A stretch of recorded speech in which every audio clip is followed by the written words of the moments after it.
6 months of dead ends had brought me to this moment. Standing outside Santa Maria della Vittoria on a Tuesday night in October, while rain turned the cobblestones of North End into mirrors reflecting neon signs from nearby restaurants. The church loomed above me, all dark stone and Gothic arches, windows black and empty at 11 p.m. when any sensible person would be home. But 3 women had walked through those doors and never walked out again, and I was done being sensible. Rachel had approved the story 3 weeks ago, though not without reservations. "Just be careful, Megan," she'd said across her cluttered desk at the magazine, pushing her reading glasses up into her graying hair. "Missing persons cases have a way of getting messy, and if there's really something wrong with that church, you're walking into dangerous territory. I'd promised to stay in touch, to check in regularly, to not do anything stupid. 2 out of 3 wasn't bad." I pulled my jacket tighter against the wind that cut down Hanover Street, carrying with it the smell of garlic and basil from the restaurant still serving late dinners to tourists who didn't know better than to brave October weather.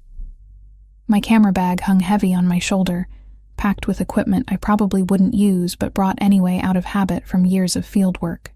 The last woman to disappear, Lauren Scott, had been seen entering the confessional booth on the left side of the nave.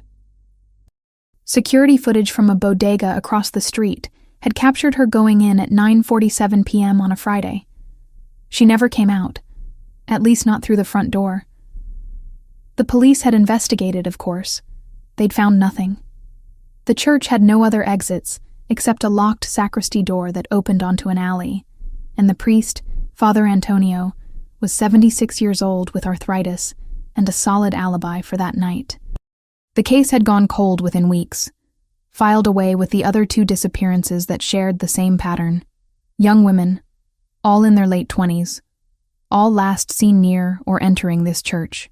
No bodies, no witnesses, no answers.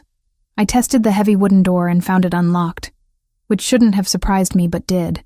Churches in this neighborhood usually locked up by 9, but maybe Father Antonio was inside, or maybe someone had forgotten. Either way, it was an invitation I couldn't refuse, even if every instinct I'd honed covering war zones and criminal investigations told me to turn around and come back during daylight hours with backup. The door creaked as I pushed it open, the sound echoing through what I immediately recognized as an empty space. No lights burned inside, except for a few votive candles near the altar, their flames casting dancing shadows across walls lined with paintings of saints and martyrs. The smell hit me next. That distinctive combination of incense, old wood, and candle wax that every Catholic church seems to share regardless of location. My footsteps on the marble floor sounded impossibly loud in the silence. I moved carefully down the center aisle, letting my eyes adjust to the darkness. The confessional booth stood along the left wall, just as the security footage had shown. 3 wooden structures that looked like miniature houses, each with doors on either side, and carved screens separating the priest's chamber from where the penitent would kneel. The one Lauren had entered was the middle booth, and I headed straight for it, fishing my phone from my pocket to use as a flashlight. The penitent's door opened with a soft groan of hinges that needed oil. Inside, it was cramped and dark.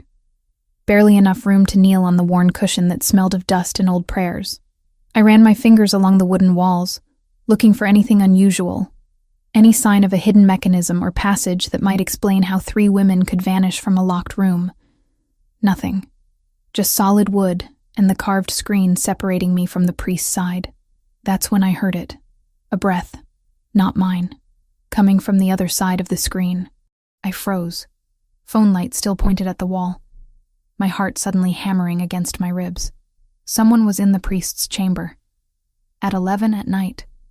In a supposedly empty church. "Have you come to confess?" The voice was male, deep, with an accent I couldn't immediately place. Not the elderly Father Antonio, that was certain.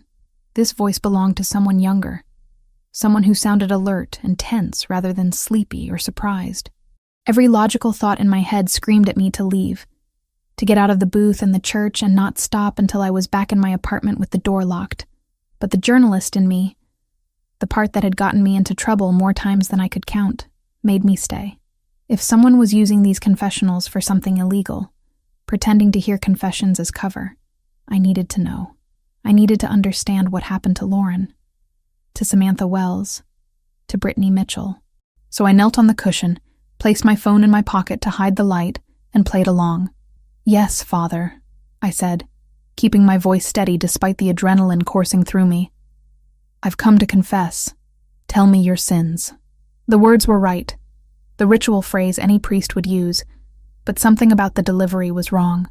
Too sharp, too focused, like he was listening for something specific rather than preparing to offer absolution.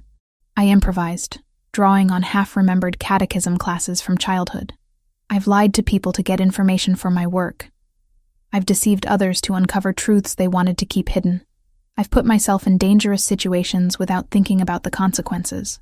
All true, technically, though I'd never felt the need to confess any of it before. Silence from the other side of the screen. I could barely make out a shape through the carved wood. A darker shadow against the darkness. Then, what kind of work requires such deception? No priest would ask that. The confessional was meant to be about the sin, not the details of one's daily life. I felt my stomach tighten with the realization that I'd made a mistake coming here, that whoever was on the other side of that screen wasn't who he was pretending to be. "I'm an investigative journalist," I said, deciding that honesty might be safer than continuing the charade. "I look into things people don't want looked into." "And what are you investigating here?" His voice had dropped lower, more dangerous. "In this church, at this hour?" Before I could answer, before I could decide whether to run or keep talking, I heard the sound of the main church doors opening. Not the careful creak I'd made, but a violent slam of wood against stone. Voices followed, speaking rapid Mandarin. At least 4 different speakers from what I could tell. Footsteps, multiple sets, moving fast through the nave. "Don't move!" The whisper came sharp and commanding from the other side of the screen. "Lower your head. Don't make a sound. If they find you, we're both dead." I pressed myself against the back wall of the confessional, making myself as small as possible, head down like he'd ordered. Through the gaps in the door, I could see lights now, flashlight beams cutting through the darkness of the church. The voices grew louder, aggressive, punctuated by sounds I'd heard before in war zones. The distinctive click of firearms being readied, the metallic scrape of weapons being drawn. They were searching for something. For someone. And I was trapped in a wooden box with no exit and no weapon, listening to what sounded like an armed hit squad methodically checking every corner of the church. Something heavy crashed, probably one of the pews being overturned. Glass shattered, maybe one of the stained glass windows or a statue. The footsteps came closer, and I held my breath, pressing my hand over my mouth to muffle any sound. Through the screen I could see the shadow on the other side shift slightly, and I realized the man in the priest's chamber was preparing for something, his posture changing from passive to predatory. One of the searchers stopped right outside the confessional. I could see his boots through the gap under the door. Expensive leather. City shoes not meant for the kind of work he was clearly doing. He said something in Mandarin, and another voice answered from across the nave. The boots moved away. 10 minutes. That's how long it took for them to search the entire church. Though it felt like hours. 10 minutes of absolute stillness while my legs cramped from kneeling and my lungs burned from breathing as shallowly as possible. 10 minutes of wondering who these men were, and why they were here, and how I'd managed to walk into the middle of something that had nothing to do with missing women and everything to do with violence. I didn't understand. Finally, the voices retreated. The footsteps moved back toward the entrance. The doors opened and closed, this time more carefully, and then silence settled over the church again like a physical weight. I waited, not daring to move until I heard the soft click of the priest's chamber door opening. Then the penitent's door swung inward, and I found myself staring up at a man who was absolutely, definitely not a priest. He was young, maybe early 30s, wearing a black cassock that fit wrong on his broad shoulders and muscular frame. Dark hair fell across his forehead, and his eyes caught what little light remained from the votive candles. Dark brown, almost black, and completely devoid of mercy or kindness. This was a man who had done violence, and would do it again without hesitation. The kind of eyes I'd seen on soldiers and mercenaries, and people who lived on the edge of civilization's rules. He looked me over quickly, assessing me the way a predator assesses potential prey, then made a decision. "You need to come with me," he said, his voice still low but no longer whispering. Right now. No questions. If you want to live through the night, you'll follow me and stay silent. I should have refused. Should have demanded explanations. Should have tried to run for the door. Should have done literally anything other than what I did. But something about the absolute certainty in his voice, combined with the memory of those armed men searching the church, made me believe him. Whatever was happening here was bigger and more dangerous than I'd imagined, and this stranger in priest's clothing might be the only thing standing between me and whatever fate had befallen Lauren and the others. So I nodded once and stood on shaking legs, watching as he moved to the sacristy door with the practiced silence of someone trained in stealth. He produced a key from somewhere in the cassock, unlocked the door, and gestured for me to follow him into the darkness beyond. The sacristy was smaller than I expected, cluttered with vestments hanging from hooks on the walls and the faint smell of old incense clinging to everything.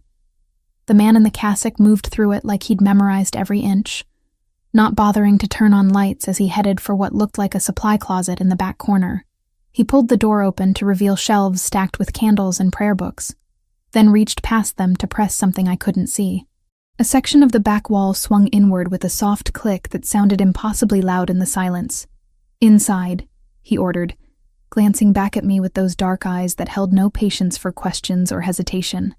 I hesitated anyway, because following strange men into secret passages was exactly the kind of decision that got people killed.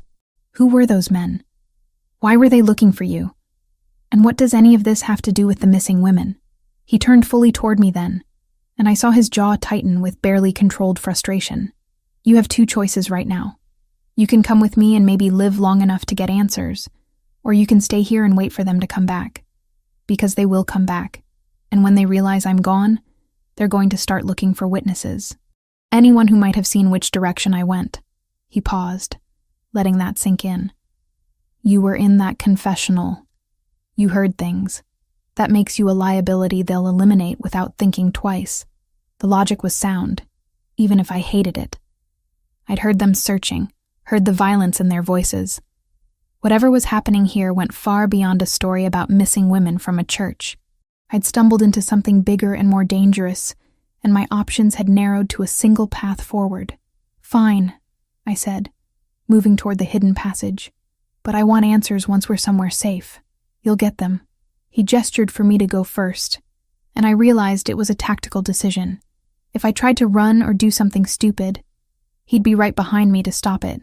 The passage was narrow, barely wide enough for my shoulders, carved from stone that felt ancient under my fingertips as I steadied myself in the darkness. The door closed behind us with a solid thunk, and suddenly, the only light came from a small flashlight he produced from somewhere in the cassock. "Move forward. Steps down in about 20 feet. I did as instructed, feeling my way along the rough walls, breathing air that tasted stale and unused. The steps, when I reached them, were uneven and worn smooth by centuries of feet. How many people had used this passage? And for what purposes? The historical part of my brain wanted to stop and document everything. Take photos. Ask questions about the construction and age of these tunnels. The survival-focused part kept me moving downward into the cool dampness that smelled of earth and old stone.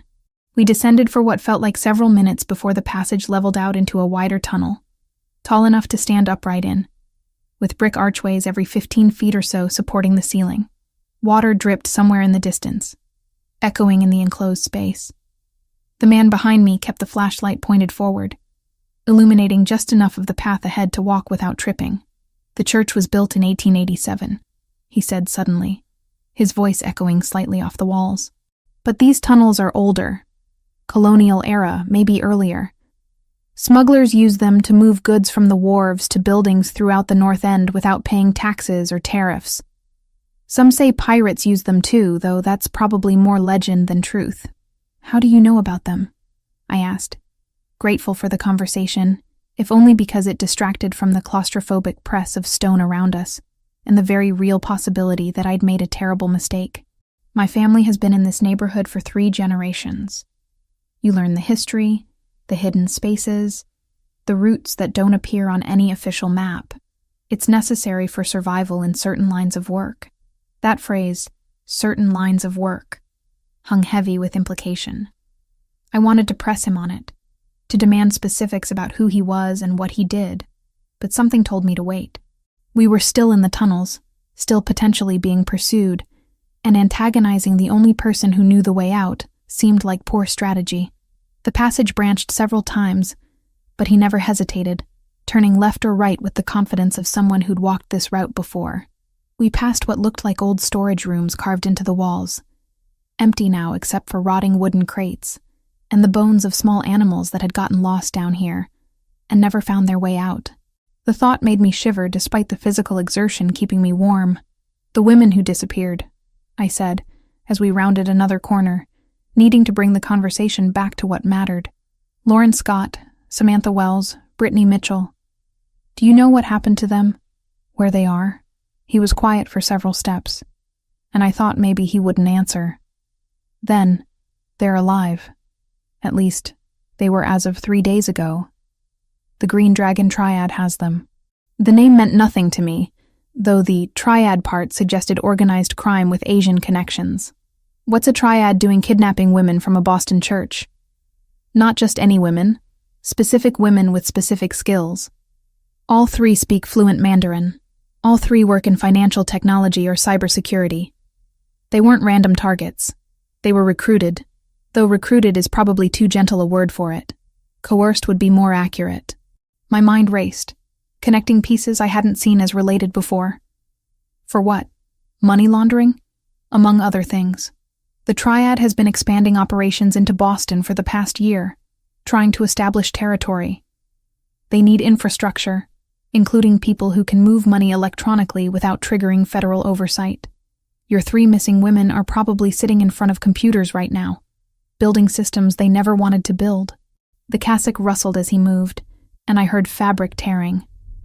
When I glanced back, he'd ripped the bottom hem away and was using the strip of cloth to wipe something dark off his hands.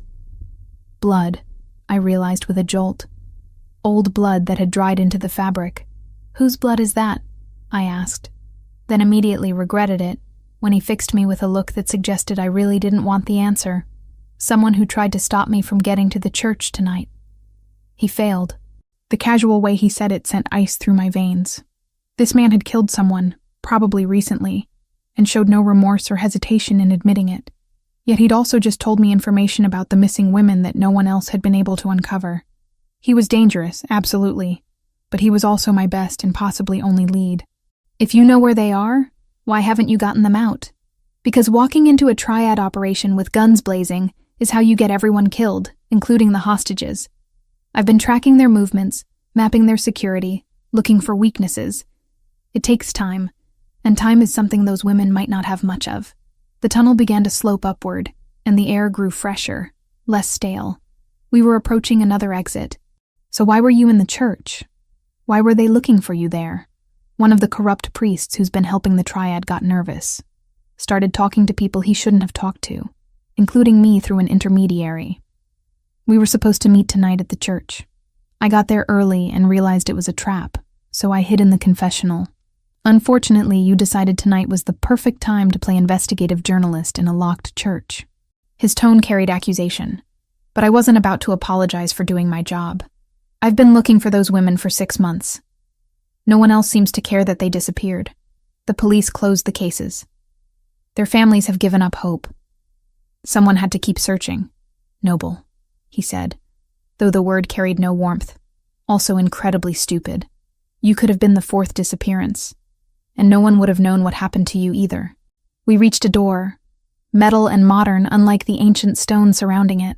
He pulled a key from inside the cassock and unlocked it, pushing it open to reveal a space that looked like an abandoned warehouse. Concrete floors, high ceilings with broken skylights letting in moonlight, the smell of oil and rust. In the center of the space sat a black SUV with windows tinted so dark I couldn't see inside. 2 men emerged from the vehicle as we approached. Both wore dark suits and had the same alert, dangerous quality as the man I'd been following. One was older, maybe in his 50s, with silver threading through his dark hair. The other was younger, built like he spent significant time in a gym. Both carried themselves like soldiers or bodyguards, weight balanced, hands ready to reach for weapons if needed. "Christopher," the older man said, his voice carrying relief mixed with reproval. "We've been waiting 30 minutes. The scanner picked up police bands reporting an alarm at Santa Maria della Vittoria. We thought they'd gotten you. Christopher." Finally, a name. He shrugged off the cassock, revealing the suit underneath. It had been expensive once, perfectly tailored to his frame. But now it was ruined. Dark stains spread across the white shirt, and the jacket had tears along one sleeve. He tossed the cassock aside and unbuttoned his cuffs, rolling up the sleeves with practiced efficiency. They tried. I had help. He gestured toward me, and both men turned their full attention in my direction. Being assessed by 3 dangerous men simultaneously was not an experience I'd recommend. "Who is she?" the older man asked, suspicion clear in his tone. "A complication," Christopher said, which I found mildly offensive given that I'd been minding my own business before he'd dragged me into secret tunnels. "She was in the church investigating the disappearances. The triad saw her with me, which means she's a target now whether we like it or not." "Christopher Versiani," I said, testing the name and watching his reaction. He barely moved, but something tightened around his eyes. "I'm guessing that's you? And I'm guessing you're not just some concerned citizen tracking down missing women out of the goodness of your heart." He studied me for a long moment, then seemed to make a decision. "No, I'm not. I'm the head of the Versiani family. We control certain operations in the North End and the Port District. The triad has been muscling in on our territory for months, and kidnapping those women was a message. They're showing that they can operate right under our noses, that our neighborhood isn't as secure as we thought. Mafia. He was Mafia. The realization should have terrified me more than it did, but I'd covered enough organized crime stories to know that not all criminals were created equal. Some operated with codes, with rules about civilians and unnecessary violence. Others had no limits at all. The triad sounded like the latter, which maybe made Christopher and his family the lesser evil in this particular equation.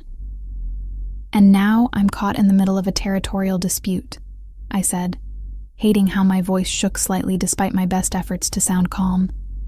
"Yes, which means you have 2 options. You can come with us, accept our protection while we figure out how to deal with the triad situation, or you can try to go back to your normal life and hope they don't track you down and eliminate you as a witness." He paused. "I wouldn't recommend the second option." The older man cleared his throat. "Christopher, we should move. If they tracked you to the church, they might track the tunnel exit." Christopher nodded, then returned his attention to me. "Decision time. I need an answer right now." I thought about Lauren Scott, wherever she was, probably terrified and forced to use her skills for criminals. I thought about my apartment in Boston, my work, my editor Rachel, who would be expecting an update soon. I thought about the men searching the church with weapons and cold voices. And I thought about the fact that Christopher had just handed me the biggest story of my career, wrapped in danger and moral ambiguity, and walking away meant never knowing how it ended. 72 hours, I said. "I'll accept protection for 72 hours while we compare information. I know things about the victims, their backgrounds, their habits before they disappeared. You know about the triad and their operations. Between us, we might actually be able to find them and get them out. But I need to contact my editor, let her know I'm okay." Christopher considered this, exchanged a glance with the older man who gave a slight nod, then agreed. "One message. Vague. Nothing about locations or names, and it goes through our secure channels first." "Fine. Get in the car. We're going to a safe location about 90 minutes from here. Once we're there, you can send your message, and we'll start talking about what you know and what I know." He opened the rear door, gesturing for me to enter. The interior was leather and luxury, climate-controlled and soundproofed. I slid across the seat, and Christopher followed, settling beside me while maintaining a careful distance. The older man took the driver's seat, and the younger one rode shotgun. Literally, given the weapon I could see holstered under his jacket. As the engine started and we pulled out of the warehouse, I realized I'd just voluntarily gotten into a car with 3 men I didn't know, heading to an unknown location, with no backup and no real plan. Every true crime documentary I'd ever watched screamed that this was how people ended up as statistics. But those women were still out there, still waiting for someone to find them. and now I had the resources and information to actually do it, even if those resources came with more danger than I'd bargained for. Christopher pulled out his phone, typed something, then handed it to me. "Your message. Keep it simple." I took the device and composed quickly, following a lead. "Maybe out of contact for a few days. Don't worry, I'm safe. We'll explain everything soon. M." He read it, nodded approval, and sent it through whatever encrypted system he used. Then he took the phone back and settled into the seat, closing his eyes briefly like he was exhausted. "Cape Cod?" I asked, remembering the 90 minutes he'd mentioned. "A property my family owns. Secure, private, away from the city where the triad has eyes everywhere." He opened his eyes again, turning to look at me directly. "For what it's worth, you made the right choice. Going home would have been a death sentence. At least this way, you have a chance." I wasn't sure if that was meant to be comforting or threatening, but I chose to take it as the former. We had 72 hours to figure out how to rescue 3 women from a criminal organization that had already proven willing to kill. It wasn't much time, but it was more than those women had yesterday. The car accelerated onto what I recognized as the highway heading south out of Boston, and I watched the city lights fade behind us, carrying me further from everything familiar and deeper into a world I'd only ever written about from the outside. Now I was inside it, for better or worse, and there was no turning back. The house materialized out of coastal fog, like something from a Gothic novel. All weathered stone and wide windows facing the Atlantic. We'd driven the last 20 minutes in complete darkness, winding through back roads that didn't appear on any GPS, until the SUV finally pulled into a circular driveway, illuminated by subtle landscape lighting. Christopher had remained silent for most of the journey, making occasional calls in what I assumed was Italian, his voice too low for me to catch more than fragments. Joseph cut the engine and turned in his seat. "Welcome to the Versiani summer residence. You'll be comfortable here, and more importantly, you'll be safe. The property has security that would make the Secret Service jealous." "Comforting," I muttered, though I wasn't sure if I meant it sarcastically or not. Christopher opened his door and gestured for me to follow. The salt air hit me immediately, thick with brine and the sound of waves crashing against rocks somewhere below the house. October on Cape Cod meant cold nights and colder mornings, and I wrapped my jacket tighter as we climbed the stone steps to the main entrance.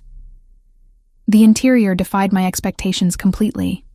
Instead of dark, oppressive spaces filled with heavy furniture and the weight of criminal enterprise, I found myself in an open-plan living area with soaring ceilings, whitewashed walls, and modern art that looked original rather than mass-produced.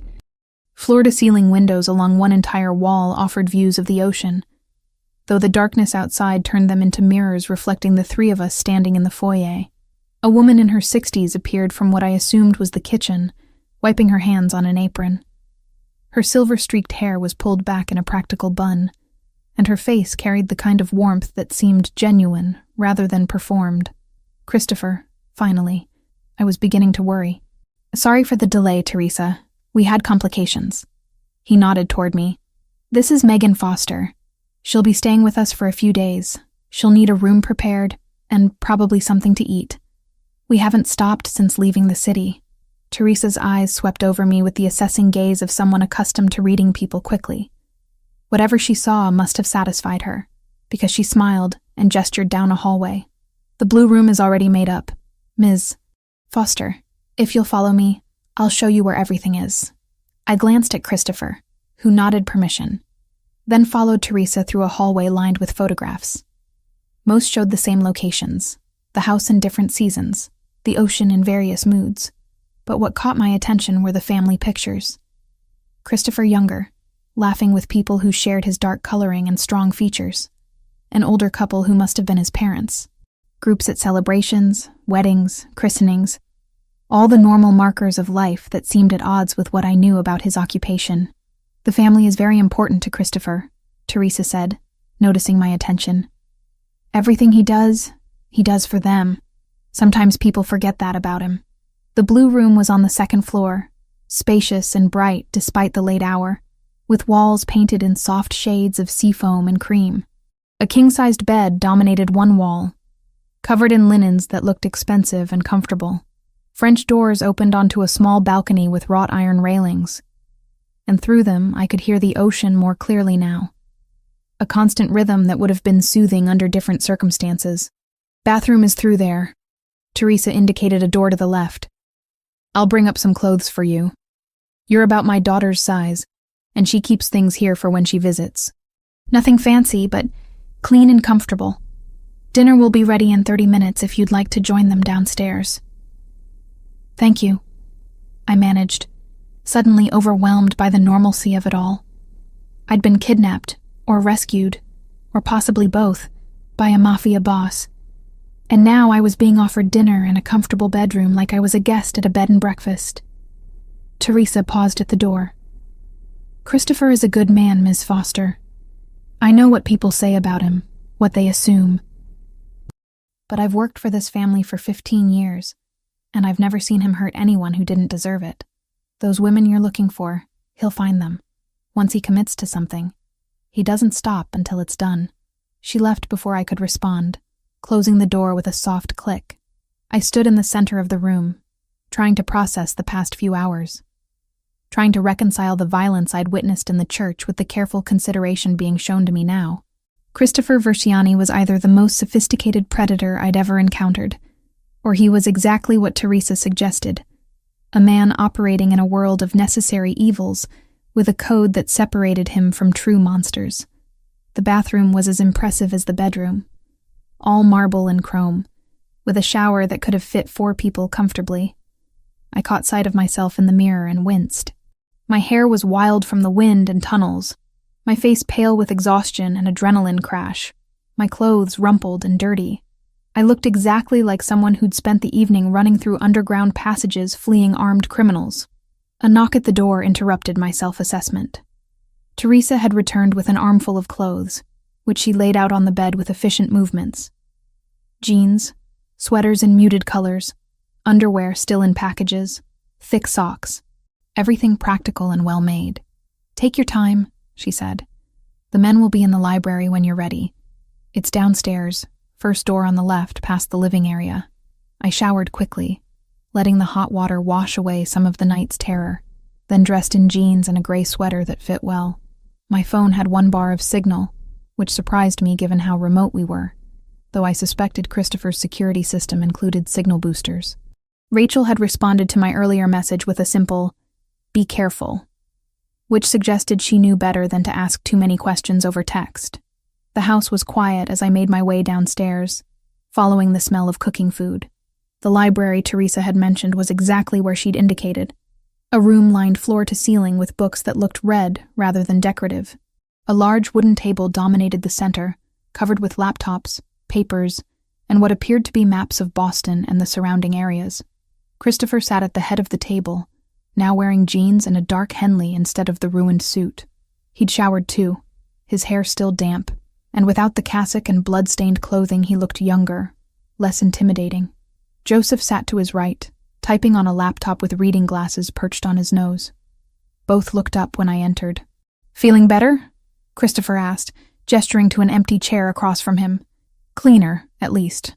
I'm not sure better is the right word for any of this." Joseph smiled slightly. "Fair assessment. Christopher, should I brief her, or do you want to?" "I'll do it." Christopher stood and moved to the maps, pointing to various marks and notations I couldn't decipher from my position. The Green Dragon Triad has been operating in Boston for about 18 months. They started small, testing boundaries, seeing how much they could expand without triggering a response from established families. About a year ago, they got bolder, started moving into territories that were clearly marked as ours, setting up operations in the Port District, recruiting people from our neighborhood. I moved closer to see the map better. He'd marked several locations with red pins, all clustered in and around the North End and waterfront areas. "When did they start taking the women?" 6 months ago. Lauren Scott was first, though we didn't realize it was connected to the triad until the second woman disappeared. Samantha Wells was taken 3 months later. Same pattern, same church. By the time Brittany Mitchell vanished 6 weeks ago, we knew it was deliberate targeting. Joseph spent weeks tracking their movements, following money trails, intercepting communications. Joseph looked up from his laptop. "They're sophisticated, I'll give them that. Using encrypted messaging, moving operations frequently, keeping tight security. But everyone makes mistakes eventually. We identified a pattern in their communications, traced it back to 3 possible locations. You said they were coercing the women to work on money laundering operations, I said, taking the seat Christopher had indicated. How does that work exactly? I mean, I understand the basic concept, but what specifically are they making them do? Christopher returned to his seat, leaning back with his hands steepled in front of him. Cryptocurrency is the easiest answer. Moving money through traditional banking leaves, trails that law enforcement can follow. But cryptocurrency offers anonymity if you know what you're doing. The triad needs people who can set up wallets, execute trades, move funds through multiple exchanges fast enough that tracking becomes nearly impossible. Lauren Scott worked for a fintech startup specializing in blockchain security. Samantha Wells was a software engineer who'd published papers on cryptocurrency vulnerabilities. Brittany Mitchell was an accountant with a specialty in international tax law. The pieces clicked into place. So they grabbed specialists who could build them an untraceable financial network. Exactly. And by using coercion rather than recruitment, they ensure loyalty through fear rather than payment. Cheaper and more reliable from their perspective. Joseph pulled up something on his laptop and turned it so I could see. Financial transaction records, pages of them, with highlighting and annotations. This is what we've tracked so far. Millions moving through accounts connected to shell corporations. Most of it ending up in accounts we've linked to triad leadership in Hong Kong and Shanghai. Your 3 missing women are likely managing different parts of the operation, keeping the money flowing while staying invisible to federal oversight. I studied the records, my journalist's brain automatically looking for patterns, anomalies, anything that might provide additional leads. Have you considered going to the FBI with this? I mean, this is federal-level financial crime. They have resources you don't. Christopher's expression hardened slightly. The FBI would spend months building a case, getting warrants, following procedures. By the time they moved, those women would either be dead or shipped overseas where we'd never find them. And frankly, federal involvement would mean questions about how I obtained this information, which I can't answer without implicating myself and my organization in activities that, while not related to this case, wouldn't look good under scrutiny. So your hands are tied by your own criminal enterprise, I said, then immediately regretted the bluntness. But Christopher didn't look offended. Yes, that's the reality of operating outside the law. We can't ask for help from the very authorities we've spent decades avoiding, which is why we have to handle this ourselves, quietly and quickly. Teresa appeared at the door with a tray of food, pasta with what smelled like fresh marinara sauce, bread that looked homemade, a simple salad. She set it on a side table and served us with the efficiency of long practice, then disappeared again without a word. We ate in relative silence for a few minutes, and I realized I was starving. The pasta was perfect, the sauce rich with garlic and basil, the bread still warm from the oven. Teresa clearly took her cooking seriously. "Tell me about your investigation," Christopher said after a while. "What did you find that the police didn't?" I swallowed and set down my fork. The police treated each disappearance as unrelated. 3 women vanishing over 6 months, different neighborhoods, different occupations. The only connection was the church, and they didn't see that as significant. But I noticed patterns they missed. All 3 women spoke Mandarin fluently. All 3 had specialized financial or technical skills. All 3 had recently ended relationships or lived alone, which meant fewer people actively looking for them immediately after they vanished. Joseph looked interested. "How did you connect them to the church?" "Security footage from nearby businesses. The police checked the church's internal cameras, but there aren't any. So they assumed nothing useful could be found. I spent weeks going door to door, asking businesses if I could review their external security footage. A bodega across the street had a camera that captured part of the church entrance. I saw Lauren go in. Then I found 2 other businesses with cameras that showed different angles. Samantha and Brittany, both entering that same church within an hour of last being seen. Christopher studied me with what might have been respect.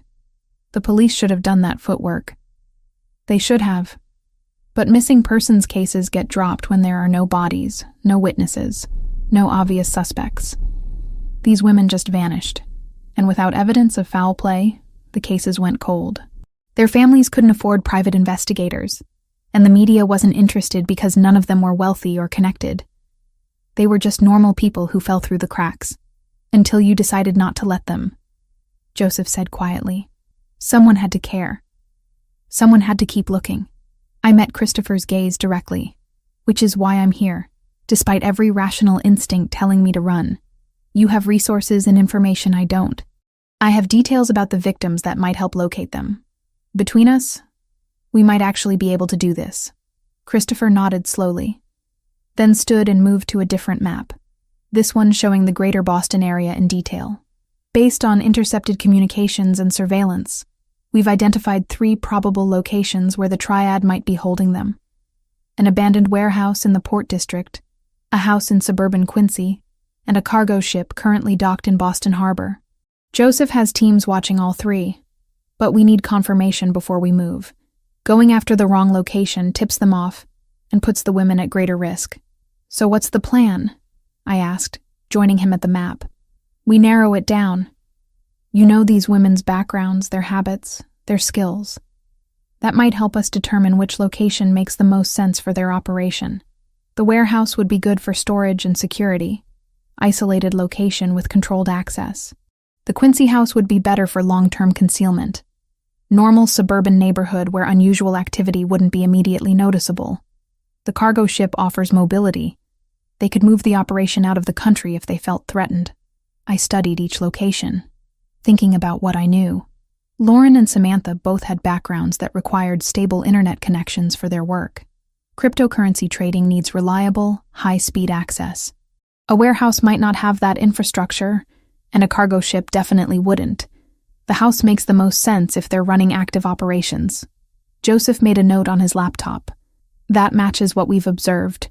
More electronic activity around the Quincy location. Lots of delivered equipment that could be computer servers, generators for backup power. But the warehouse could be where they're storing physical records or backup systems, I continued, following the logic. And the ship could be their exit strategy if things go wrong. Christopher pointed to specific marks on the map. My thinking exactly. Which means we need eyes on all 3 locations simultaneously. Coordinated timing so that hitting one doesn't alert the others. That's a military-level operation, I said. How many people do you have who can pull that off? More than you'd think. The Versiani family isn't just me and Joseph. We have over 24 people we trust completely, most with military or law enforcement backgrounds who've chosen to work with us for various reasons. It's not the triad's numbers, but we have better training and knowledge of the territory. A sound cut through our discussion, sharp and insistent. Joseph's phone buzzed, then Christopher's, then a third device I hadn't noticed sitting on the table. All 3 men, Christopher, Joseph, and the driver who'd stayed with the SUV, reacted simultaneously. Security alert, Joseph said, already pulling up camera feeds on his laptop. Something triggered the perimeter sensors. Christopher moved behind him, watching the screens that showed various angles of the property in infrared. There, northeast corner, about 200 yards out. I saw it too. Small shapes moving between trees, at least 3 separate heat signatures. The triad?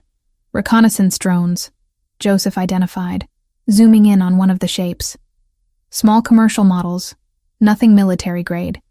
They're checking the property, probably trying to confirm we're here. Christopher's expression went cold, calculating. Lockdown protocol. Shut the exterior lights, activate all cameras, get everyone inside and armed. They're not attacking tonight, just gathering information. But I want to be ready in case I'm wrong. Joseph was already moving, phone pressed to his ear, issuing rapid commands. Christopher turned to me, his voice calm despite the sudden tension. Go back to your room, lock the door, stay away from the windows. This is probably nothing more than them confirming I survived the church, but I'm not taking chances with your safety. What about you? I asked, hating how my voice wavered. This is my house, my territory. I'll be fine. He placed a hand briefly on my shoulder, the touch grounding and oddly reassuring. Trust me, Megan. I've dealt with worse than surveillance drones. I wanted to argue, wanted to stay and see what would happen. but the look in his eyes told me this wasn't negotiable. So I headed back upstairs, my heart pounding, listening to the sounds of the house transforming around me. Lights cutting off, doors locking, the subtle mechanical whir of security systems activating. From my room, I watched through a crack in the curtains as Christopher and two other men I hadn't seen before moved across the darkened lawn with weapons drawn, hunting the drones that had dared to violate his sanctuary. They moved like shadows, coordinated and professional, and I found myself wondering again about the man who had pulled me into this world. 30 minutes later, my phone buzzed with a text from an unknown number. All clear, get some sleep. Tomorrow we plan the rescue operation. I lay in bed, listening to the ocean, and thought about Lauren, Samantha, and Brittany, wherever they were, hoping they could hold on just a little bit longer, because now we weren't just investigating their disappearance. We were actively planning to bring them home. Consequences be damned.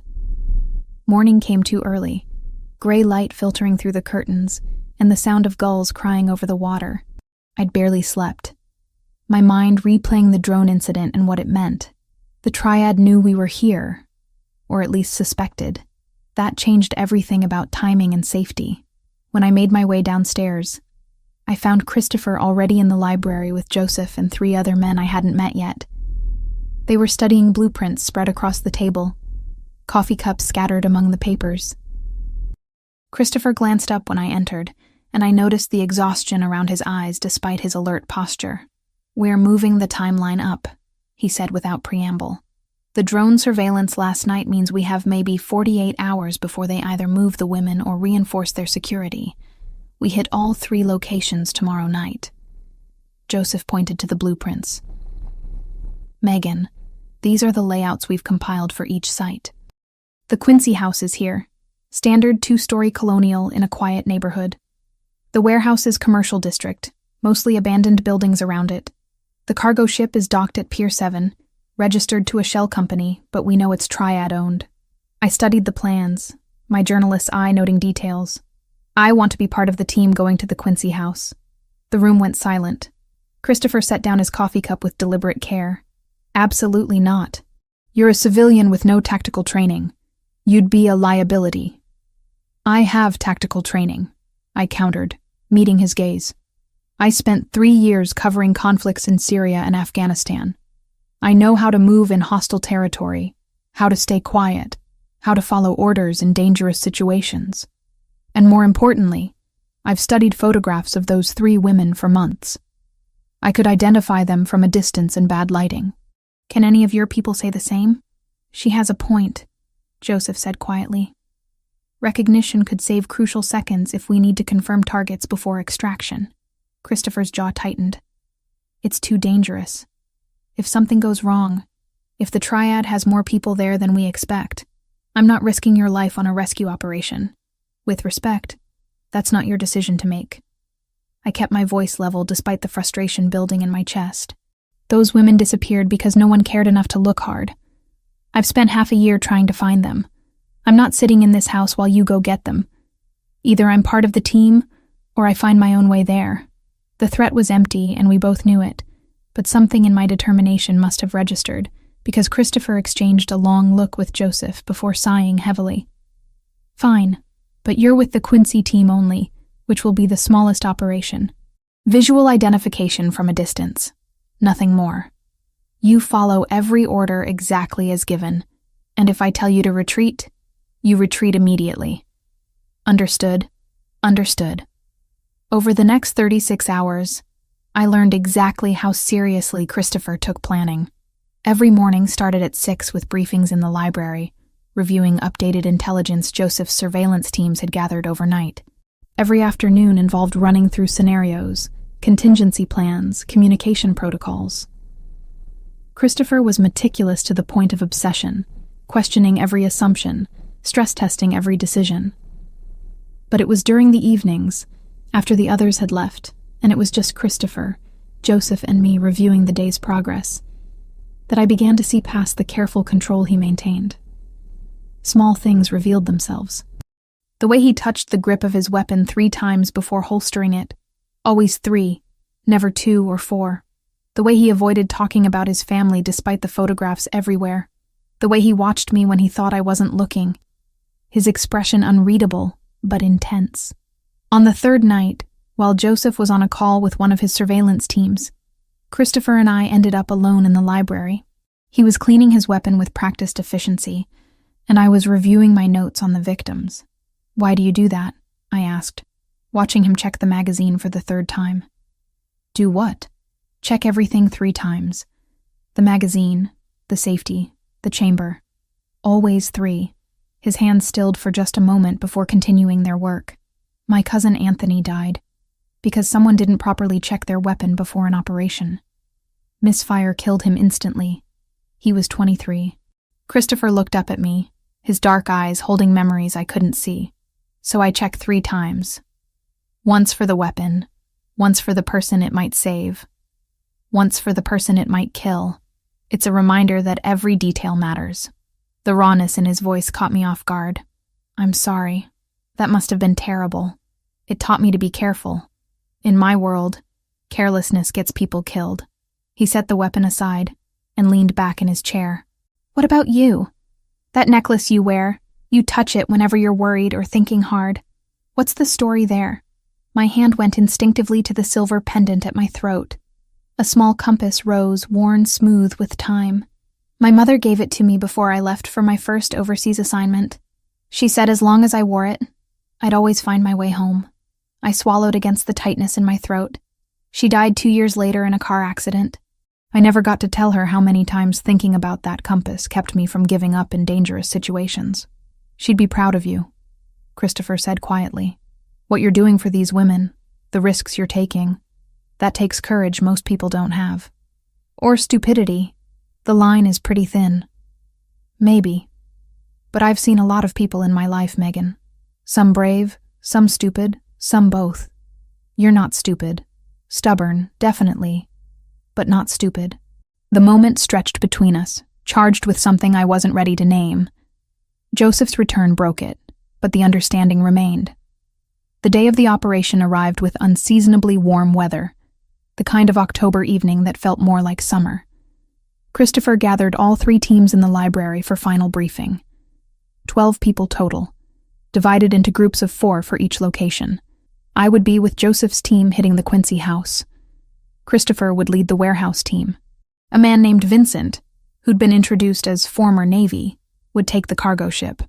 "Simultaneous entry at 9 p.m., Christopher instructed, pointing to the synchronized watches everyone wore. "Radio silence except for emergencies. Each team has 30 minutes to confirm targets, secure any intelligence, and extract. If you encounter resistance beyond what we've planned for, you retreat and call for backup. No heroics, no improvisation. We do this clean and professional." He looked directly at me for that last part, and I nodded understanding. The drive to Quincy took 40 minutes. Joseph at the wheel with me in the passenger seat and 2 other men in the back. We parked 3 blocks from the Target house, in the lot of a closed grocery store, and moved on foot through backyards and between houses. The neighborhood was quiet, families inside eating dinner or watching television, unaware that armed men were moving through their peaceful suburb. The Target house sat on a corner lot, 2-story colonial painted pale yellow with white trim. Lights burned in the upstairs windows, and I could see the blue glow of computer screens through curtains that hadn't been fully closed. Joseph had been right about the electronic activity. We took position behind a hedge 2 houses down, and Joseph produced night vision binoculars. Through them, I could see shadows moving inside. At least 3 people on the 2nd floor, 2 on the 1st. But the distance and angles made identification impossible. "We need to get closer," I whispered. "I can't tell if any of those shapes are the women from here." Joseph considered this, then spoke into his radio in a voice too low for me to hear clearly. After a moment, he nodded to himself. "Team 2 is moving to the back entrance. When they signal, we approach the side window. You'll have maybe 2 minutes to make identification before we have to pull back or commit to entry." My heart hammered as we waited for the signal. This was it, the moment that would determine if we'd found them. The radio crackled once, twice. Joseph tapped my shoulder and we moved, staying low. crossing the neighbor's yard to the gap between houses that gave us a direct sightline into the target's ground floor. Through the window, I saw them. A room set up like a high-tech office, 6 computers on long tables, whiteboards covered in code. And there, sitting at one of the computers with exhaustion clear in her posture, was Lauren Scott. I recognized her immediately from the photographs I'd memorized, though she looked thinner now. Her hair pulled back carelessly, dark circles under her eyes visible even from this distance. "That's Lauren," I breathed. "Front left computer. It's definitely her." Joseph relayed this over the radio, then signaled for us to move to another angle. We circled to the back where Team 2 had taken position. Through the kitchen window, I spotted someone else, a woman with red hair pulled into a ponytail. Her face turned slightly away, but when she reached for something on the counter, I saw her profile and recognition clicked into place. Samantha Wells. That's her in the kitchen. 2 confirmed, Joseph whispered into his radio. Preparing for entry. That's when everything went wrong. Joseph's radio crackled with Christopher's voice, strained and urgent. "All teams, abort. Warehouse is a trap. I repeat, warehouse is a trap. Multiple hostiles were pinned down. Need immediate extraction." My blood turned to ice. Christopher was in trouble, outnumbered and trapped in that warehouse across the city. Joseph was already moving, signaling his team to fall back. But my mind was racing ahead to terrible conclusions. If we left now, we might never get another chance at the Quincy house. But if we didn't help Christopher, he and his team could die. "Joseph." I grabbed his arm as we retreated to the car. "We need to help them. Christopher has backup protocols. Vincent's team is closest, they'll provide support." But I could hear the worry in his voice despite the professional calm. We were halfway back to the vehicle when another burst of radio traffic came through, this time Christopher's second in command at the warehouse. "Officer down. Multiple hostiles. Request immediate backup. We cannot hold this position." Joseph swore viciously in Italian and picked up his pace. When we reached the car, he was already pulling up a map on his phone, calculating routes and times. 20 minutes to the warehouse if traffic is light. Vincent's team is 12 minutes out. 12 minutes could be an eternity in a firefight. I made a decision that would either save lives or ruin everything. "I have a contact," I said quickly, pulling out my phone. "Detective Ryan Mitchell, Organized Crime Division. I covered a story 3 years ago on human trafficking. He was my source. If I call him, tell him there's an active situation involving kidnapped women and a firefight in progress, he can get units there faster than we can." Joseph stared at me. "You want to call the police? To a Mafia operation? I want to save Christopher's life. And if cops show up, the triad has to back down or face charges that actually stick. It's the only leverage that works against both sides. Christopher will never forgive you for involving law enforcement. Then he can hate me while he's alive instead of dead in a warehouse." Joseph hesitated for maybe 3 seconds, then nodded once. "Make the call, but you take full responsibility for the consequences." My hands shook as I dialed Mitchell's number, praying he still used the same phone after 3 years. It rang twice before his familiar, gravelly voice answered. "Mitchell. Detective, it's Megan Foster. I don't have time to explain everything, but I need units at the old shipping warehouse, Pier 12 in the Port District. There's a kidnapping situation, 3 women being held by a criminal organization. And there's an active firefight happening right now. People are going to die if you don't get there immediately." "Foster. How the hell do you know this?" "I've been investigating the disappearances of Lauren Scott, Samantha Wells, and Brittany Mitchell for 6 months. I found them. They're in Quincy, but there's a simultaneous operation at the warehouse that's gone bad. I'll explain everything later. But right now you need to trust me and send every available unit." Silence for a heartbeat. Then the sound of movement, keys jingling. "I'm 10 minutes out with 2 patrol units already in the area." "But Foster, if you're wrong about this, if this is some kind of setup, you'll be looking at obstruction charges." "I'm not wrong. Just hurry." I ended the call and looked at Joseph. "Done. Now drive." We broke every speed limit getting to the port, Joseph's phone on speaker as Vincent's team reported their arrival at the warehouse. Gunfire was clearly audible in the background of the transmission, sharp cracks echoing through the radio. Then, blessed and terrifying, the sound of sirens. Police inbound, Vincent reported. Multiple units, they're surrounding the building. Triad forces are pulling back.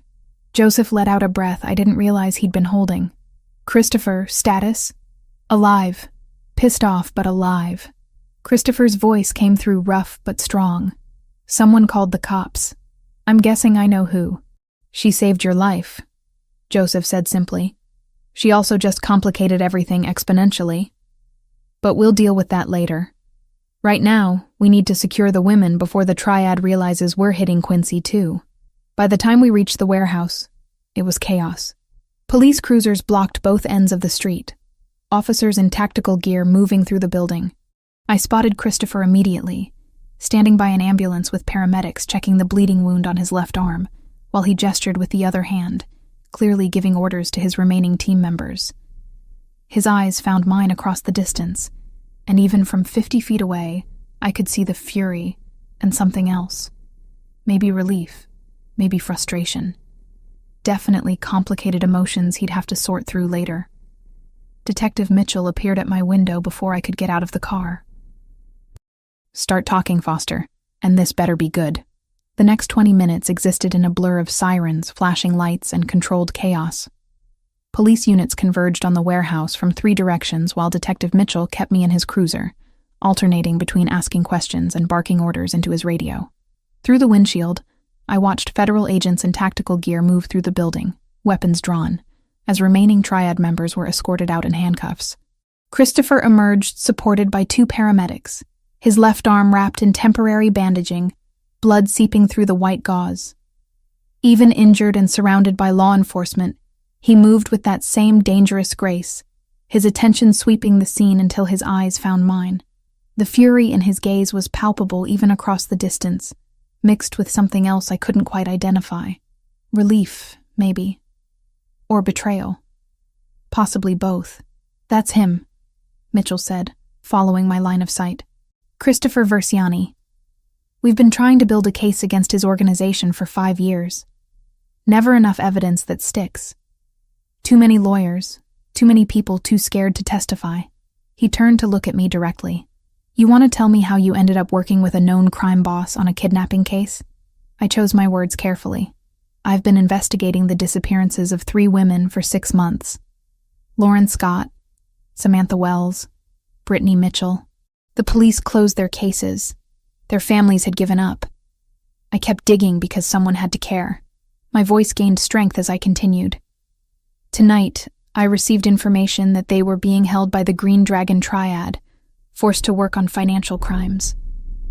When I realized there was a firefight with multiple casualties imminent, I called you, because saving lives matters more than anything else.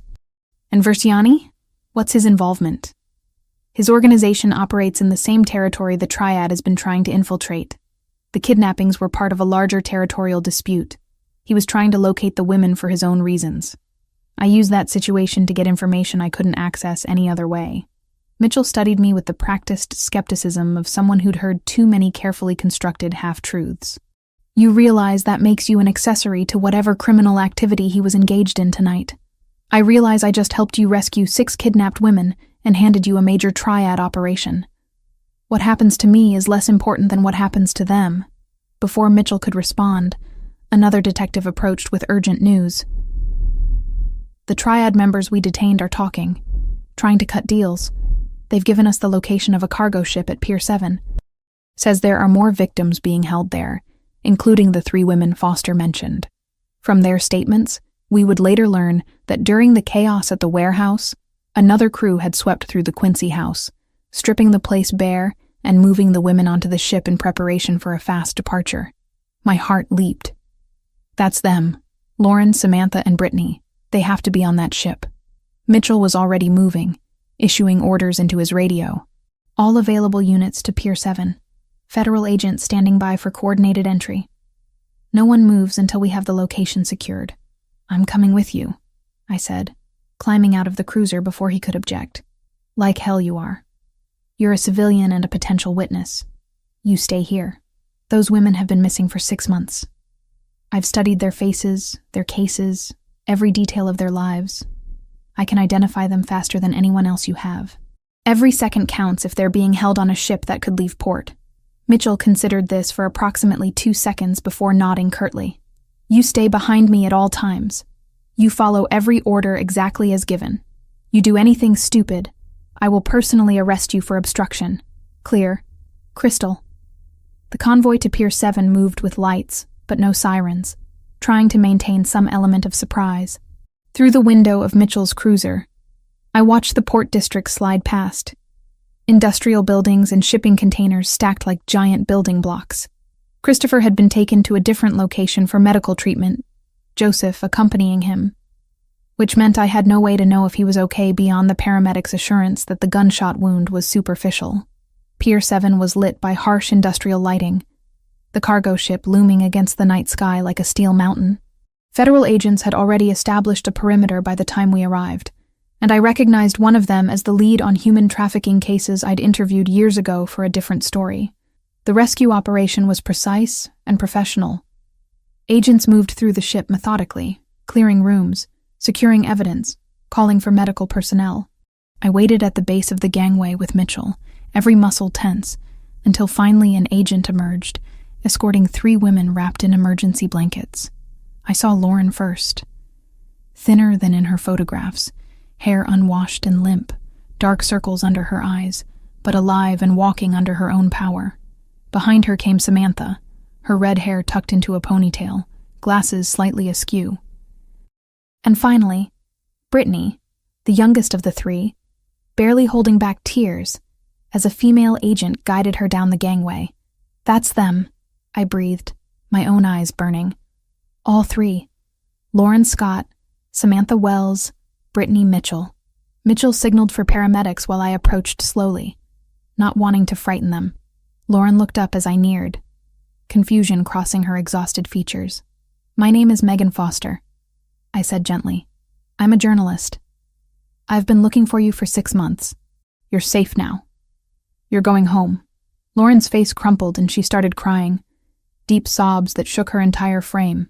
The paramedics moved in to provide medical attention, while federal agents began the process of taking statements. I managed to speak briefly with each woman before they were taken away, just long enough to confirm they'd been coerced into building cryptocurrency laundering systems for the Triad, threatened with violence against their families if they refused or tried to escape.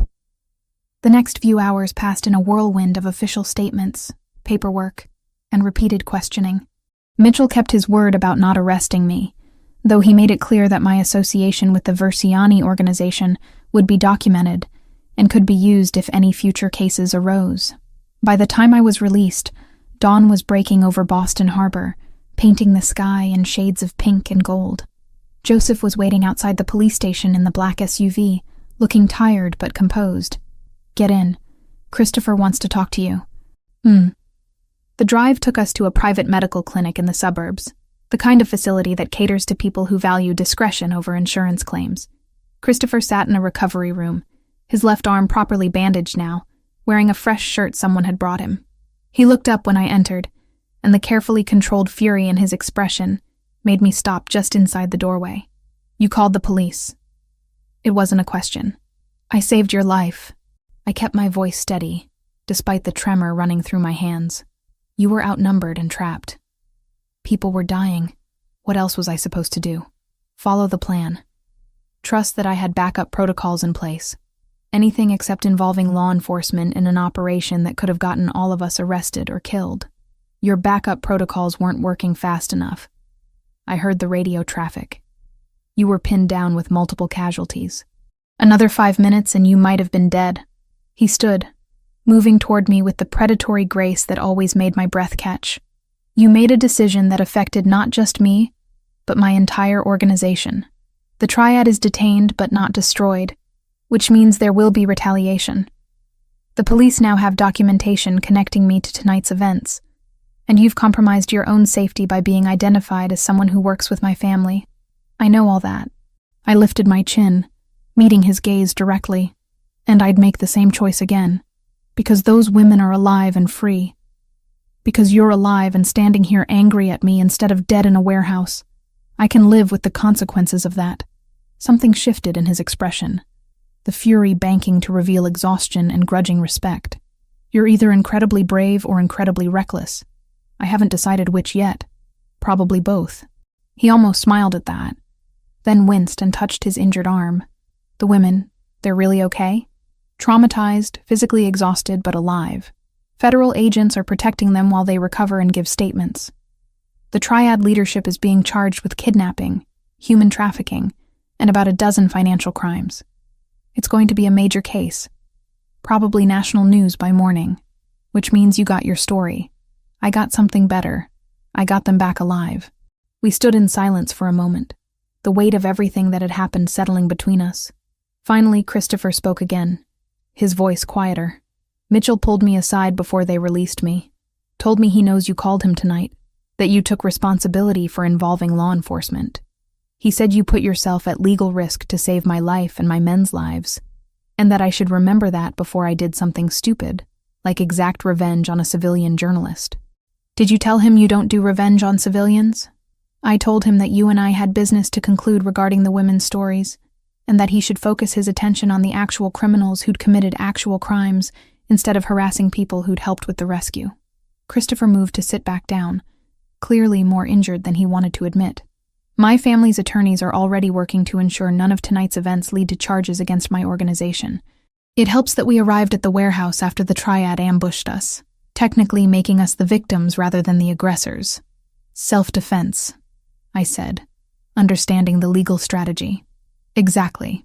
Combined with the fact that we provided information that led to the rescue of 6 kidnapping victims, including 3 that law enforcement had given up on, the district attorney is unlikely to press charges.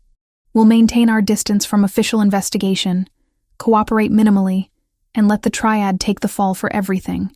Over the next week, I lived in a strange suspended reality.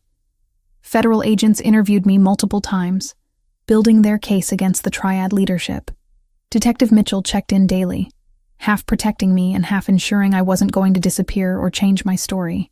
And I spent every spare moment interviewing Lauren, Samantha, and Brittany, documenting their experiences with their permission, building the most important article of my career. Christopher maintained physical distance, but sent messages through Joseph confirming he was recovering, that territorial negotiations with other crime families were happening behind the scenes, that the triad's presence in Boston was being systematically dismantled. He'd stepped back from visible leadership as part of an agreement with rival organizations, letting Joseph handle day-to-day operations while he played consultant from the shadows. The article I published 3 weeks later landed like a bomb in journalistic circles. "The women the city forgot. How 3 kidnapping victims survived 6 months of high-tech slavery became national news within hours of hitting the magazine's website." I'd omitted Christopher's specific role per our agreement, focusing instead on the victims' stories and the triad's sophisticated operation. Lauren, Samantha, and Brittany were portrayed as survivors rather than victims, brave women who'd endured unimaginable circumstances and lived to tell about it. Rachel called me the morning after publication, her voice thick with pride and concern. "Megan, this is incredible work. Best thing you've ever written. But I'm getting calls from other news organizations wanting to know how you got access to these women before anyone else, how you knew where to find them. What do I tell them? Tell them I did 6 months of old-fashioned investigative journalism that law enforcement couldn't or wouldn't do. Tell them I followed leads everyone else had given up on. And tell them the women trusted me to tell their story honestly, which is why they talked to me first." All true, even if it wasn't the complete truth. 3 weeks after the rescue, Detective Mitchell called to inform me that the triad leaders had been formally charged and would face trial within 6 months. With their organization dismantled and leadership in custody, the threat level against me had dropped significantly. My police protection was being withdrawn. That night, I sat in my apartment in Boston for the first time in almost a month, staring at the stack of research I'd accumulated on the case, thinking about everything that had happened and everything that had changed. My phone buzzed with a message from an unknown number. "Congratulations on the article. The women deserve to have their story told properly. You did good work. Take care of yourself, Megan. C." I stared at those words for a long time, my thumb hovering over the reply button. But what could I say? Thank you for helping me find them? Sorry for calling the cops. I'm glad you didn't die. None of it seemed adequate to capture the complicated relationship we'd developed, built on mutual need and grudging respect, and something else I wasn't ready to examine too closely. Instead, I saved the number and put my phone away, knowing that whatever happened next, whatever consequences still waited to unfold, I'd made the right choices when they mattered most. And sometimes, that had to be satisfaction in itself. Returning to my apartment felt surreal, like stepping back into a life that belonged to someone else. The small studio on the 3rd floor of a walk-up in Allston looked exactly as I'd left it over a month ago, but everything felt different now. The stack of research on my desk about the missing women seemed almost quaint compared to what I'd actually experienced. Books about organized crime that I'd used for background felt like children's stories, next to the reality of Christopher Verciani and his world. I spent the first week trying to establish some kind of normalcy, writing follow-up pieces for Rachel about the triad prosecution, fielding interview requests from other publications who wanted to know how I'd cracked the case when law enforcement had failed. I gave careful, diplomatic answers that satisfied curiosity without revealing anything that could compromise Christopher or his organization. It was a delicate balance, and I wasn't entirely sure I was succeeding. The nightmares started on the 4th night. The church, the armed men searching, the tunnels beneath Boston, the warehouse firefight. I'd wake at 3 a.m. with my heart racing, reaching for my phone to check news reports about the case, making sure it had all really happened, and the women were truly safe. On the 8th day back, my phone rang with an unknown local number. I almost didn't answer, but something made me pick up. Megan Foster? The voice was female, tentative, familiar from the brief interviews I'd conducted at the rescue site. Yes, this is Megan. This is Lauren Scott. I hope it's okay that I'm calling. The federal agents gave me your contact information. I wanted to thank you properly for everything you did to find us. My throat tightened with unexpected emotion. Lauren, how are you doing? Are you getting the support you need? Better than I was. The FBI has been helpful, connecting us with therapists who specialize in trauma. My family came from Oregon to stay with me for a while. She paused. Samantha and I were wondering if you'd be willing to meet us for coffee. There's so much we want to say that we couldn't when we were being interviewed by agents and surrounded by police. We arranged to meet 2 days later at a cafe in Cambridge, neutral territory away from the North End and its complicated associations. I arrived early, ordering tea I didn't drink while watching the door. Lauren entered first, looking healthier than the last time I'd seen her, wearing jeans and a sweater that hung loose on her still thin frame. Samantha followed moments later, her red hair freshly cut, glasses new. The embrace we shared was tight and emotional. 3 women connected by circumstances none of us would have chosen, but had survived together in our own ways. You look good, I said, as we settled into a corner booth. Both of you. I've been worried. We're getting there, Samantha replied, wrapping her hands around a coffee cup like it could provide warmth against memories that still ran cold. Some days are harder than others, but being free, being home, that's everything. Lauren reached across the table to squeeze my hand. The agents told us you'd been investigating our disappearances for 6 months, that you never gave up even when the police closed our cases. I don't know how to thank you for that. You don't need to thank me. I just did what anyone should have done, but no one else did, Samantha said quietly. Everyone else moved on. Our families were told there was nothing more that could be done, that we'd probably left voluntarily or gotten involved in something illegal ourselves. You were the only one who kept looking. We talked for over an hour about their recovery, their plans for the future, the therapy sessions and legal proceedings ahead. Lauren was considering moving back to Oregon to be closer to family. Samantha wanted to stay in Boston but was looking for a new apartment, somewhere that didn't carry the memory of the night she'd been taken. As our conversation wound down, Lauren mentioned something casually that made my breath catch. That man who helped coordinate the rescue, the Italian one with the dark eyes. He had someone reach out through my attorney to make sure we had everything we needed. Money for therapy, security if we felt unsafe, help with relocation costs if we wanted to move. It was all very discreet, no strings attached. Christopher Verciani, I said. the name feeling strange on my tongue, in this normal cafe surrounded by students and professionals living ordinary lives. Yes. His representative mentioned that you'd been working together to find us. Asked if we'd seen you, if you were doing okay. Lauren studied me with the kind of insight that came from surviving trauma that forced you to read people carefully. He seemed very concerned about your well-being. Something warm and complicated unfurled in my chest. He's complicated. So are you, Samantha said with a small smile. Takes one to know one. After we parted with promises to stay in touch, I walked back to my apartment through streets that should have felt familiar, but somehow didn't anymore. I kept scanning crowds, looking for broad shoulders and dark hair, checking reflections in windows for anyone following.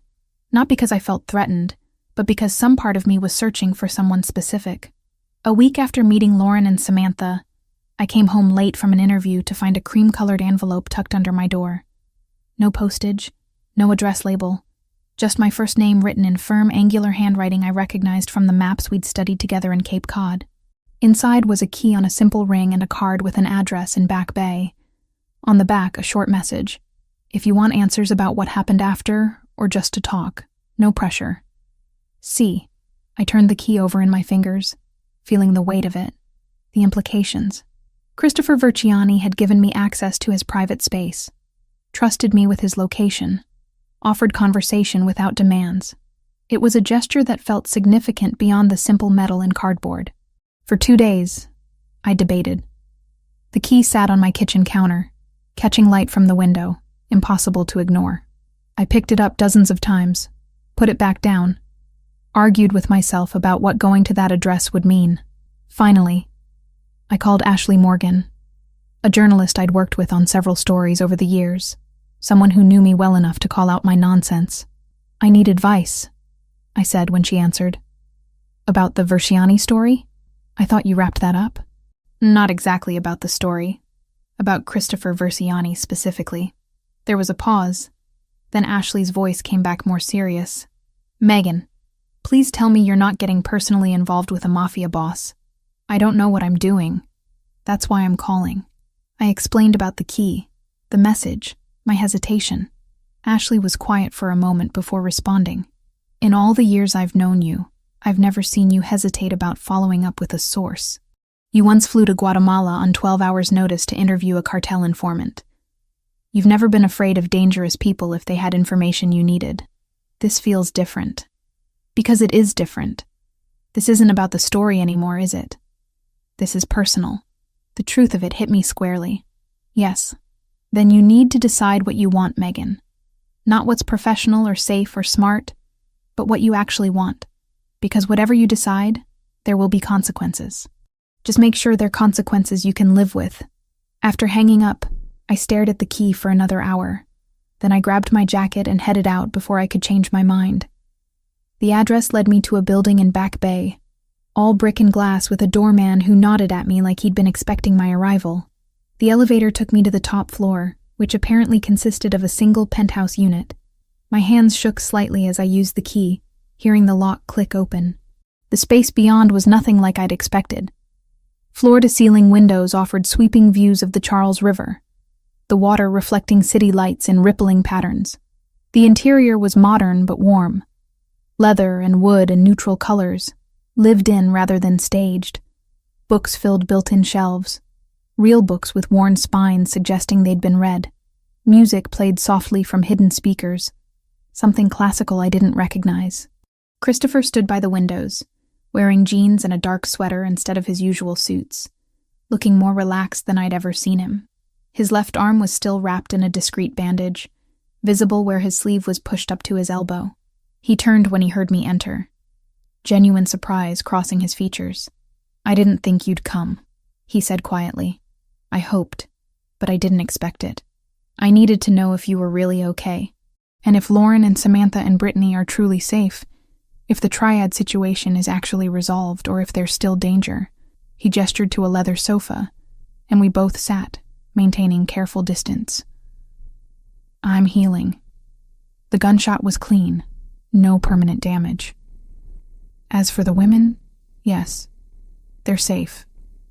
The triad leadership is in federal custody facing charges that will keep them locked up for decades. Their organization in Boston has been completely dismantled.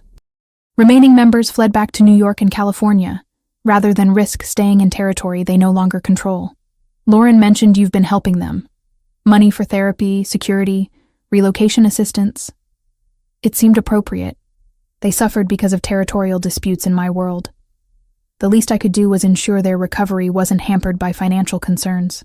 He paused, studying me. She also told me you met with them, that you're staying in touch, making sure they have support. Of course I am. I didn't spend 6 months looking for them just to abandon them once they were found. Something in his expression softened. That's what makes you different, Megan. Most people would consider the rescue the end of the story. You understand, it's just the beginning. We sat in comfortable silence for a moment. The city spread out below us, distant and beautiful. Christopher looked different here, in his private space away from the constant vigilance his position required. Lighter, like Lauren had said about him. More human and less dangerous, though I knew that was probably an illusion. What happened after the warehouse? I asked.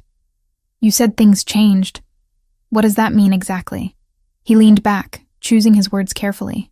After the triad arrests and the media coverage of the rescue, every crime family in the Northeast knew the Versiani organization had been involved in something that went very public. That kind of exposure is dangerous in my world. It invites scrutiny, makes people nervous. He gestured toward the river. So we negotiated, a series of meetings with rival organizations, discussing territory, operations, spheres of influence. The result was an agreement that recognized the North End and Port District as exclusively ours, with no further challenges or encroachments. Everyone got something they wanted, and the violence stopped. What was the price? I stepped back from visible leadership for 6 months. Joseph handles day-to-day operations while I consult from behind the scenes. It gives everyone time to adjust to the new territorial boundaries, lets tensions cool, removes me as a focal point for anyone who might want to test the agreement. He looked at me directly. It also gives me time to figure out what I want my role to be moving forward. Whether this life, this world, is something I want to continue, or if there are other paths worth considering. The implications of that statement hung heavy between us. That's a big decision. It is. And it's one I'm still working through. He stood and moved to a cabinet, pulling out a bottle of wine and 2 glasses. Can I offer you something? I promise it's not drugged or designed to compromise your journalistic integrity. I smiled despite myself. Wine would be good. He poured with practiced ease, handing me a glass before retaking his seat, this time slightly closer. Tell me about your life now. The article was powerful, by the way. You told their story with dignity and respect. Lauren was right to trust you with it. We talked for hours, the conversation flowing more easily than it ever had before. Without the pressure of rescue operations or immediate danger, we could actually get to know each other as people, rather than reluctant allies.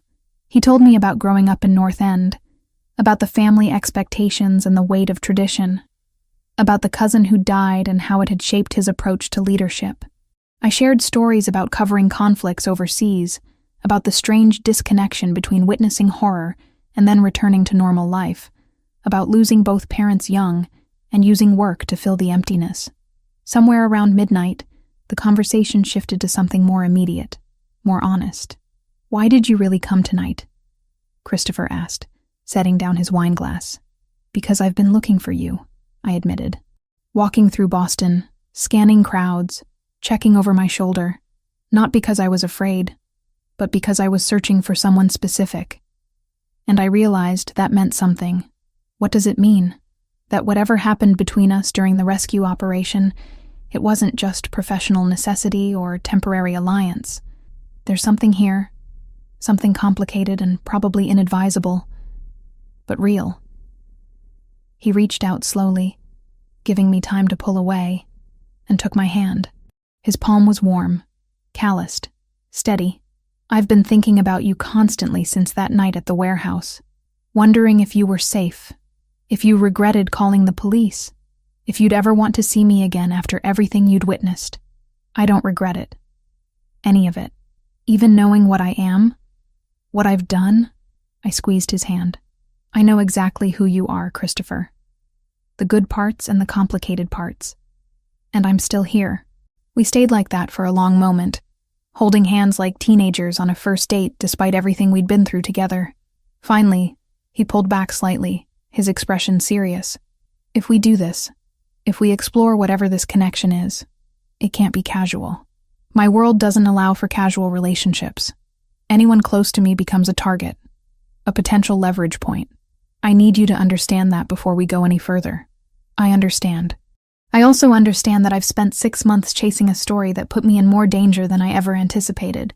And I'd do it again in a heartbeat because some things matter more than safety. His slow smile transformed his entire face. You're either the bravest person I've ever met or the most reckless. Can't it be both? He laughed, the sound genuine and warm. Yes, it definitely can. When I left his penthouse 3 hours later, the key safely in my pocket, I felt lighter than I had in weeks. Whatever happened next, whatever complications arose from getting personally involved with Christopher Versiani, I'd made the choice with open eyes and full awareness of the consequences. And for the first time since this entire situation began, I felt like I was moving forward rather than just reacting to circumstances beyond my control. Over the next 2 months, Christopher and I developed a relationship that defied every logical category. We weren't quite dating in any traditional sense, but we weren't just friends or professional acquaintances either. We existed in some undefined space between all those labels, meeting for dinners at quiet restaurants, taking long walks along the harbor where he'd grown up, spending evenings in conversation that stretched past midnight. He respected my boundaries in ways that surprised me. I kept my apartment, continued working on investigative pieces for Rachel and other publications. He never asked me to move in, or questioned my work schedule, or tried to control any aspect of my life. It was refreshing after years of covering stories about men who confused love with ownership, and after my brief experience with an ex-boyfriend in college, who'd thought my career should always come second to his convenience. But Christopher was different. When I landed a major interview that required me to fly to Washington for 3 days, he simply said, "Be safe," and had Joseph arrange discreet security that stayed far enough back I almost didn't notice them. When I published a piece critical of how organized crime was portrayed in popular media, he read it carefully and pointed out where I'd gotten details wrong about family structures, educating me without being defensive. We learned each other slowly, carefully. I discovered he had a degree in business from Boston College that he'd earned while simultaneously learning his family's actual business. That he spoke 4 languages fluently and read philosophy for relaxation. That he'd never wanted this life, but had inherited it when his father died suddenly of a heart attack, leaving a 26-year-old Christopher to either step up or watch everything his family had built collapse into chaos. He learned that I'd originally wanted to be a novelist, but had turned to journalism after my parents died, because I needed to focus on concrete truths rather than fiction. That I had nightmares about Syria sometimes, waking at 3 a.m. with the sound of bombs still echoing in my ears. That I touched my mother's compass necklace whenever I was nervous, because it reminded me that someone had once believed I was brave, even when I didn't believe it myself. December arrived with the first real cold, the kind of bitter wind off the Atlantic that made Boston feel like the edge of the world. I was working on a new investigation, something completely separate from the Triad case, looking into allegations of corruption in the police department. Specifically, officers who'd been taking bribes to ignore certain criminal activities in exchange for cash and protection. It was dangerous work, the kind that made sources nervous and officials hostile. But I'd found a former officer willing to talk, a man whose conscience had finally outweighed his fear. His testimony could blow open a corruption ring that had operated for over a decade. 3 days after I submitted my article to Rachel for final edits, I received the first threat. An anonymous email with no return address. Just a simple message. Drop the corruption story or you'll regret it. I forwarded it to Detective Mitchell, who I'd stayed in contact with since the Triad case. He called me within an hour, his voice grim. "Megan, we need to talk. That corruption story you're working on, it involves Officer Daniel Reeves. He's got connections to what's left of the Triad operation in New York. This isn't just dirty cops. This is organized crime retaliation. I'm not dropping the story, Mitchell. I'm not asking you to. I'm telling you to be careful. These people don't make empty threats. I took precautions, varied my routes, checked my car for tampering, kept my apartment locked and alarm set. But I also refused to live in fear or ask Christopher for help. We'd built something based on mutual respect and independence, and running to him every time I faced danger would undermine that foundation. Looking back, pride was probably my worst enemy. The attack came on a Thursday evening in the parking garage of my building. I'd been at the magazine offices late, working with Rachel on final fact-checking. It was nearly 9 when I pulled into my assigned spot on the second level, the fluorescent lights casting everything in sickly yellow. I noticed the van immediately. Wrong spot. Windows tinted too dark.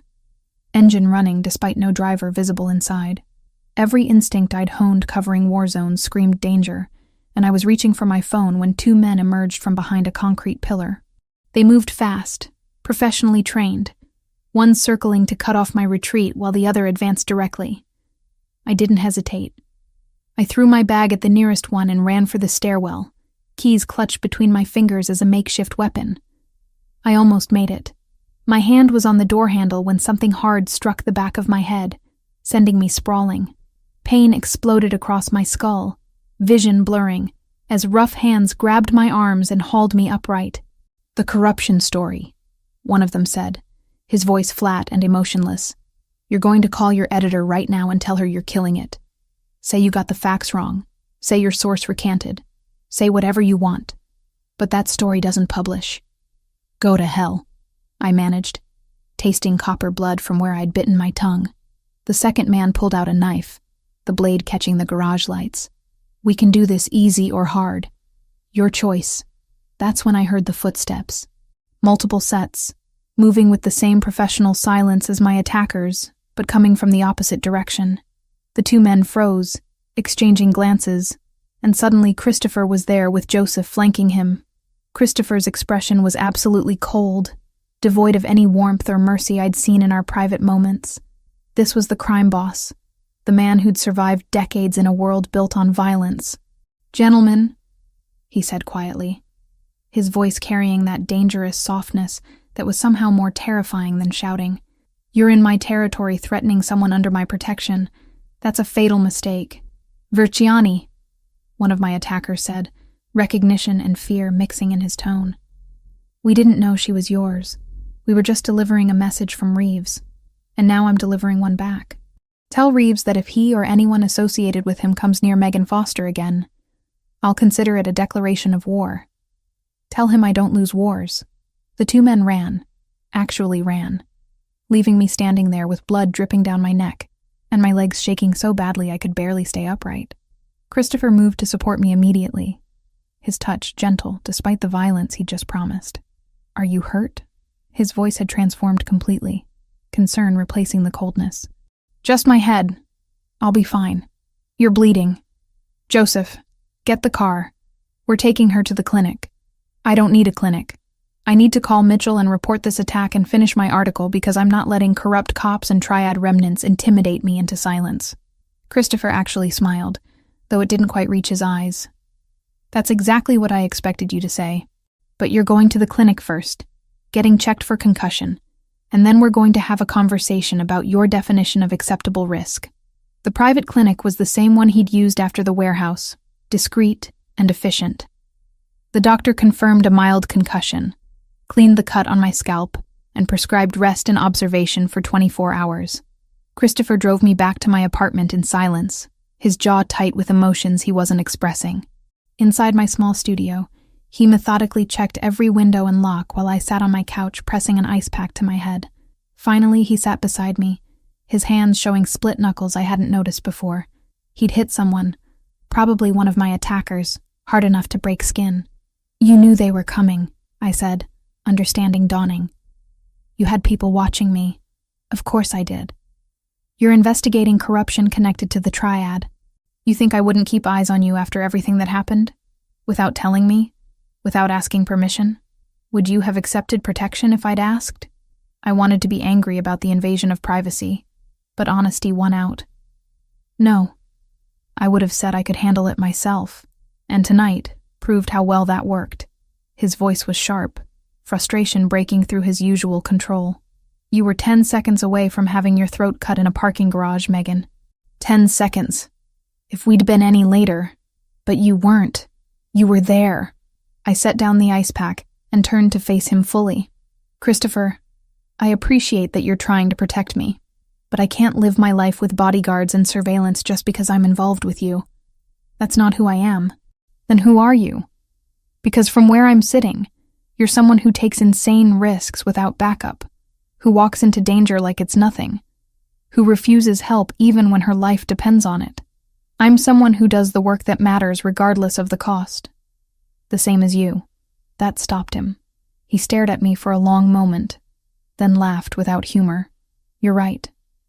We're the same. Both too stubborn to step back. Both willing to risk everything for what we believe in, which is exactly why this terrifies me." I'd never heard him admit fear before. "What terrifies you?" "Losing you to something I could have prevented. Watching you die because I respected your independence too much to interfere." He took my hand carefully, mindful of the ice pack I'd been holding. "I can't make you accept protection. I can't control your decisions or your work. But I'm asking you, as someone who cares about you more than is probably wise, to let me help keep you safe. Not because you're weak or incapable, but because everyone needs backup sometimes." The raw honesty in his voice broke through my defenses. "What does that look like?" "Realistically, basic security measures.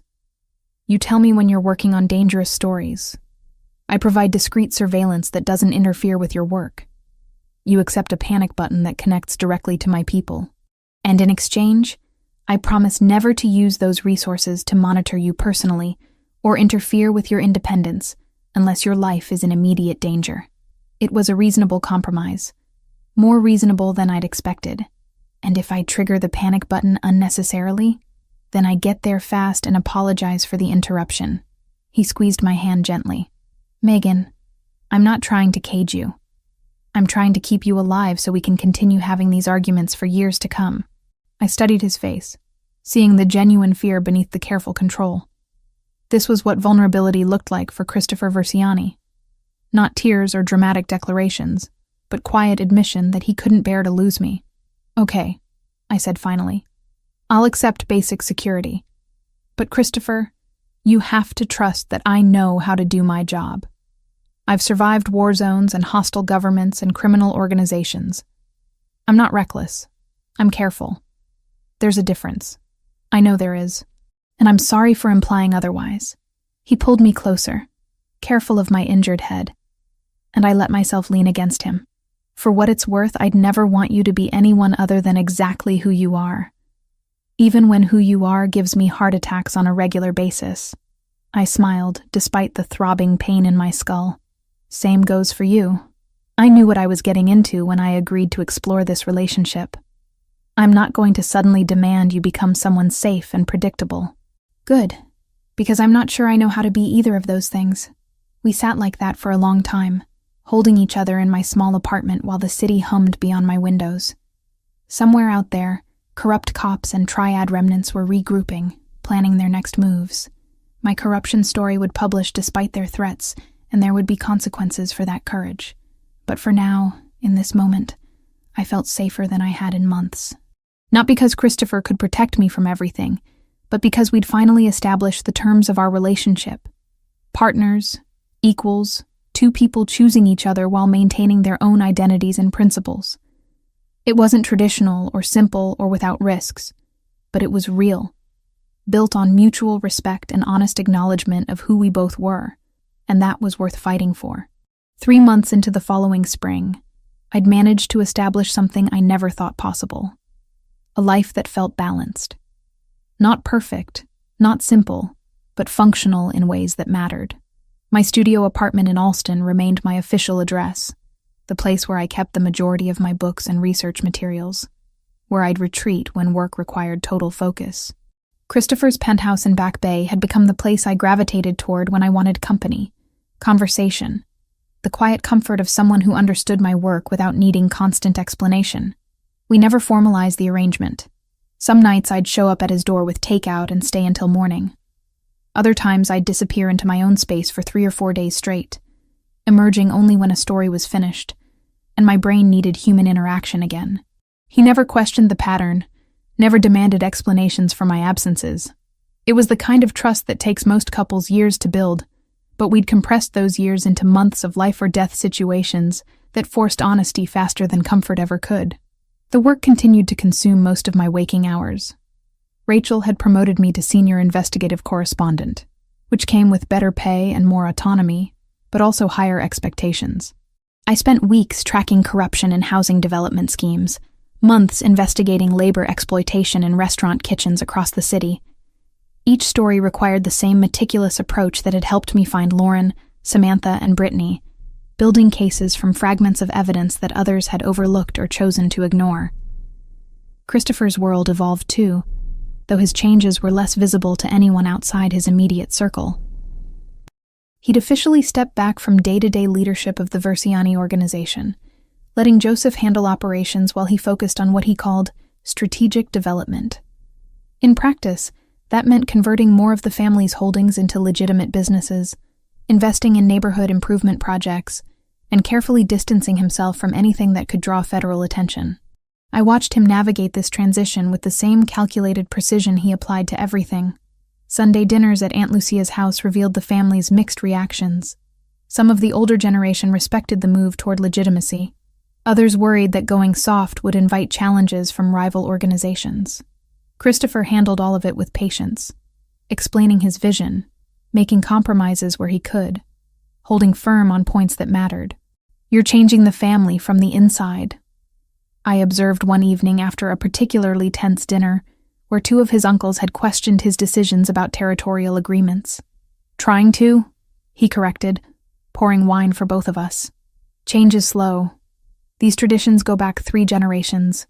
You don't just decide one day to become legitimate and expect everyone to follow without resistance. But you're making progress. Some days it feels like progress. Other days it feels like I'm betraying everything my father built." He set down the bottle and looked at me directly. "Do you think it's possible to come from this world and actually leave it behind?" "I think you're doing something harder than leaving," I said. "You're staying and trying to transform it into something better. That takes more courage than walking away." His expression softened in the way it did when I'd said something he needed to hear, but hadn't allowed himself to believe. "Thank you for that." The challenge to our carefully constructed equilibrium came not from his world or mine, but from the intersection where they collided. 2 months after my corruption expose on police involvement with Triad remnants, the U.S. Attorney's Office formally requested my cooperation in their ongoing investigation into organized crime financial networks. They wanted me to testify about Christopher's role in the Triad case, specifically whether he'd profited from the organization's dismantling. My media lawyer, Diane, reviewed the subpoena with the kind of cold efficiency I'd come to appreciate. They're fishing, looking for anything that might give them leverage for a larger case. You're protected under SHIELD laws for anything obtained as a journalist, but they're arguing that your relationship with Versiani goes beyond professional source protection.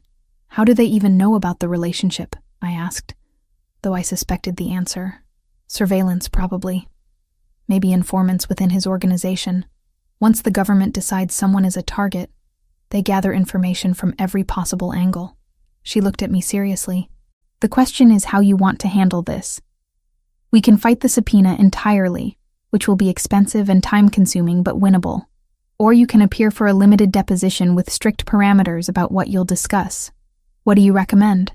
"Fight it." Appearing at all sets a precedent that journalists can be compelled to testify about sources, even with restrictions. It's bad for the profession, and bad for your future ability to develop sources in sensitive stories. I told Christopher about the subpoena that evening, watching his face carefully for reaction. He was cooking, something he did when he needed to think. His hands moving through the familiar motions of chopping vegetables with precise efficiency. "They're trying to use you as a weapon against me," he said finally, his voice remarkably calm. "It's a smart strategy. I can fight prosecutors directly, but going after the people I care about creates pressure from a different angle. Diane thinks we can fight the subpoena successfully. SHIELD laws are strong in Massachusetts. And if you lose? If a judge decides your relationship with me compromises your protections, then I'll have to decide what I'm willing to say and what I'm not." I moved closer, leaning against the counter where I could see his face. Christopher, I need you to know that I won't lie under oath. If they ask me direct questions about things I've witnessed, I'll tell the truth. But I also won't volunteer information or help them build a case against you. He set down the knife and turned to face me fully. I would never ask you to perjure yourself, Megan. Your integrity is one of the things I love most about you. If answering their questions honestly means I face legal consequences, that's my problem to deal with, not yours. The casual way he said love made my breath catch, even though we'd been circling that word for months now. You're being very calm about potentially going to prison. I've been preparing for that possibility since I took over the family business. My lawyers are excellent. I've been careful about documentation and insulation. And honestly, the fact that I've been moving toward legitimacy for months gives me a defense that someone still actively committing crimes wouldn't have. He reached out to take my hand. What I'm not calm about is the idea of you being forced to choose between your principles and protecting me. That's an impossible position, and I'm sorry you're in it because of me. Over the next month, Diane filed motions to quash the subpoena, arguing that compelling a journalist to testify about confidential sources would create a chilling effect on press freedom. The U.S. Attorney's Office pushed back, claiming my personal relationship with Christopher meant I wasn't acting purely as a journalist. It became a legal chess match, each side maneuvering for advantage. During all of this, I continued working. A major story about wage theft in construction projects connected to city contracts consumed my attention, providing welcome distraction from the looming legal battle. The investigation required interviewing dozens of workers, most of them immigrants afraid to speak publicly, and I spent weeks building trust before anyone would go on record. One evening, I was reviewing transcripts at Christopher's penthouse when Joseph arrived unexpectedly. He had the kind of controlled tension that meant something serious had happened. "We have a problem," he said, without preamble. "One of our people has been approached by federal agents. They're offering immunity in exchange for testimony about financial operations, specifically anything that might connect Christopher to money laundering or racketeering." Christopher's expression didn't change, but I saw his fingers tighten slightly on the glass he was holding. "Who?" "Vincent. He's been with us for 8 years, solid until now. But his daughter has health problems, medical bills piling up. The feds are offering to cover everything if he cooperates." "That's a strong incentive," Christopher said quietly. "What's he asking for?" "He came to me first. Wanted to know if there was any way we could help with the medical costs. I think he's looking for a reason not to cooperate, but he needs money immediately." I watched Christopher process this, seeing the calculation behind his eyes. He could match the federal offer, buy Vincent's continued loyalty, but that would look like witness tampering if it ever came to light. Or he could let Vincent cooperate, accept that prosecution might be inevitable. "Cover the medical bills," Christopher said finally. "All of them. Set up a trust that continues covering any future treatments his daughter needs. Do it through legitimate channels, make it look like employee assistance rather than hush money, and tell Vincent that his choice to talk or not talk to federal agents is his own. No pressure either way." Joseph looked surprised. "You're taking a risk. If he testifies, he could provide the evidence they need. Maybe. But I'm not going to let a child suffer because her father worked for me. We help our people, Joseph. That's always been the principle." After Joseph left, I set aside my work and moved to sit beside Christopher on the couch. That was either very noble or very naive, probably both. He leaned back, exhaustion clear in the lines around his eyes. "I've been thinking a lot about what kind of legacy I want to leave. My father ran this organization with an iron fist, ruled through fear and obligation. People stayed loyal because they were afraid of what happened if they didn't. I want something different. I want people to stay because they believe in what we're building, because we actually take care of them. Even if that means some of them betray you? Even then. Because if I compromise my principles to avoid prosecution, what's the point of having principles at all?" The legal situation continued to evolve over the following weeks. My shield law protections held up under judicial review, and the subpoena was quashed after Diane successfully argued that my work on the Triad case was protected journalistic activity. The victory felt hollow, though, because the U.S. Attorney's Office simply shifted tactics, focusing their investigation on Christopher's financial activities through other avenues. Vincent ultimately declined to cooperate with federal agents, stating publicly through his lawyer that he had no knowledge of any illegal activities and that his employer had been nothing but supportive during his family's medical crisis. Whether that was truth or loyalty or some combination of both, I never asked.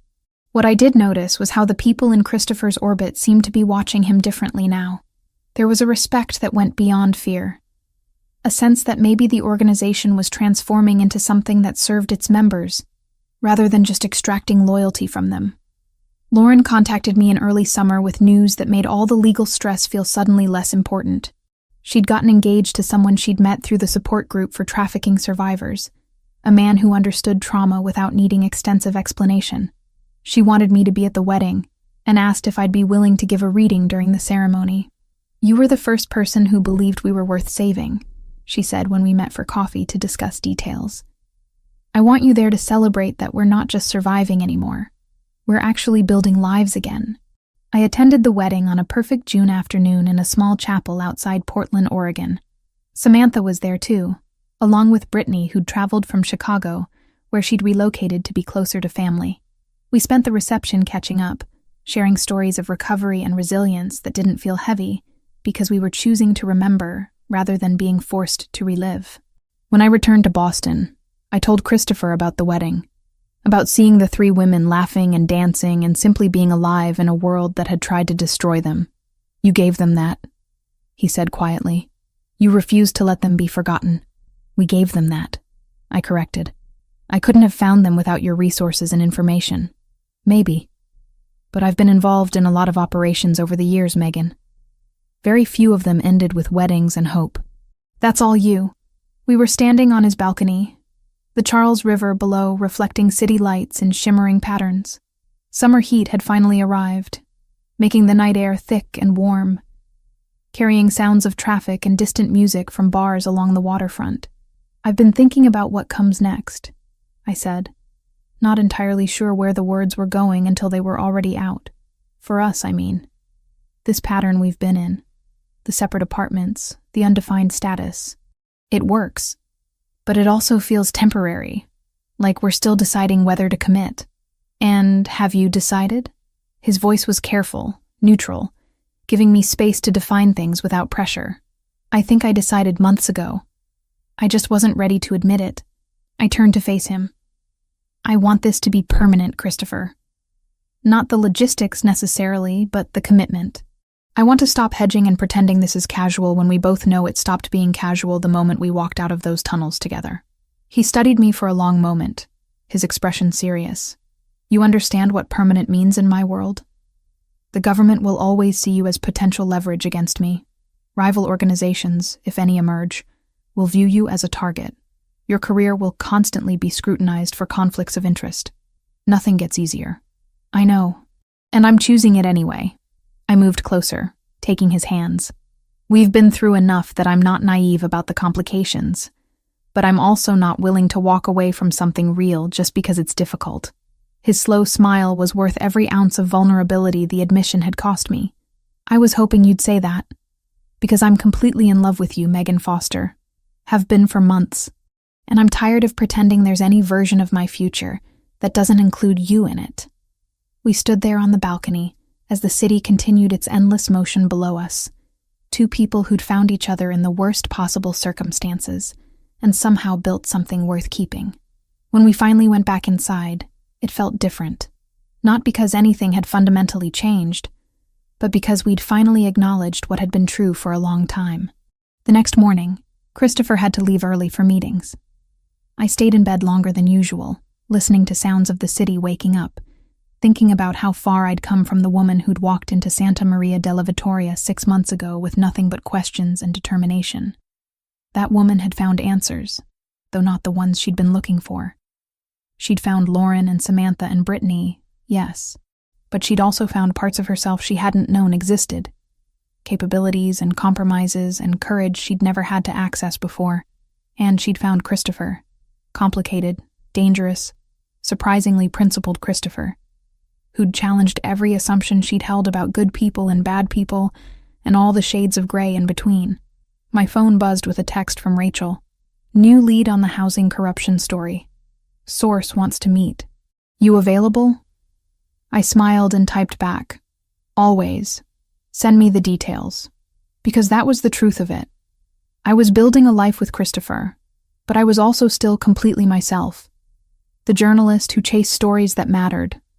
The woman who touched her mother's compass when she was nervous. The person who believed some things were worth risking everything for. The work would continue. The complications would multiply. The government would keep investigating. Rivals would keep circling. And I'd keep writing stories that made powerful people uncomfortable. Christopher would keep trying to transform his family's legacy. Keep walking the line between his father's world and something better. Keep being exactly the kind of man who drove me crazy and made me grateful in equal measure. We'd chosen each other, knowing all of that. Not out of desperation or necessity, but because sometimes the most unlikely connections end up being the most essential ones. And that choice, complicated and difficult, and absolutely real, was something worth fighting for.